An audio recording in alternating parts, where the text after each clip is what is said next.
back to Island Watch, your weekly deep dive into the stories in Pacific Asia and shaping our world. Today is September 12th.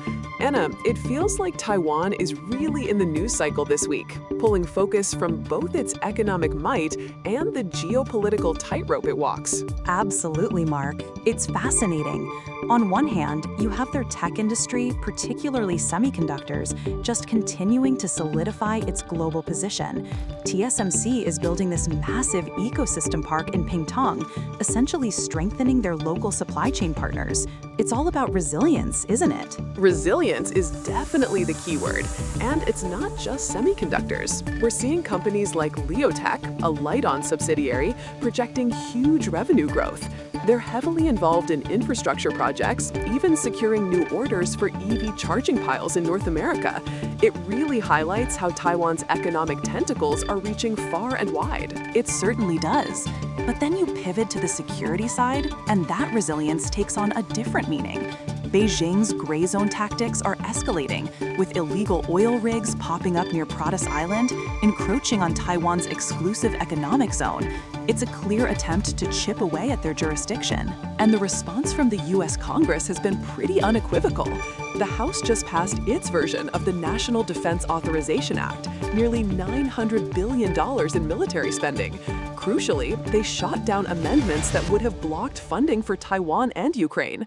That's a powerful bipartisan signal of sustained commitment, wouldn't you say? Absolutely. It sends a strong message, especially given the increased tensions with China. It also ties into President William Lai's call for a decade-long blueprint for Taiwan, emphasizing an all-out defense strategy that includes advancements in drones and cyber warfare. It's not just about traditional military, but comprehensive national defense. Right, and he's also pushing for an economic upgrade beyond just chips. AI, net zero, biotech, diversification is key for long-term security. Speaking of internal resilience, Taiwan is even set to disperse NT 10,000 cash handouts to residents soon. That's an interesting move to bolster economic security. It is, very direct. And they're not forgetting the diplomatic front either. Foreign Minister Lin Xiaolong leading a delegation to the Czech Republic, even showcasing the National Palace Museum's Jadeite Cabbage there for the first time.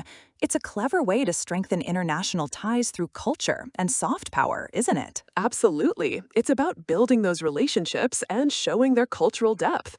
But that brings us to a slightly different angle on U.S. commitment. We've seen reports about how the Trump administration's America First policy caused significant uncertainty for the Indo-Pacific region, particularly with no detailed action plan and a tendency to pressure allies. That's a critical point, Mark. While the current NDAA shows strong bipartisan support, the memory of that America First approach and its impact on long-term U.S. dedication to regional stability still lingers. It underscores the importance of consistent, clear messaging from Washington. Even South Korea's president is currently urging the U.S. to reform its visa system for workers after detentions in Georgia, warning it could make companies hesitant about future U.S. investments. It all points to the need for clear, stable international policies. A complex web indeed. Taiwan is navigating these waters with a mix of economic prowess, robust defense planning, and smart diplomacy, while watching global superpowers carefully. Fascinating times. Absolutely. And it's a story that continues to unfold with significant implications for global trade and security. Thanks for that insightful rundown, Anna. And thank you for joining us on Island Watch. We'll be back next week.